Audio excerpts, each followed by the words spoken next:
محمد رسول الله والذين معه أشداء على الكفار رحماء بينهم تراهم ركعا سجدا يبتغون فضلا من الله ورضوانا سيماهم في وجوههم من أثر السجود ذلك مثلهم في التوراة ومثلهم في الإنجيل كزرع أخرج شطأه فآزره فاستغلظ فاستوى على سوقه يعجب الزراع ليغيظ بهم الكفار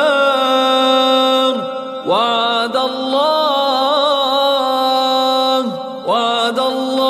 الذين آمنوا وعملوا الصالحات منهم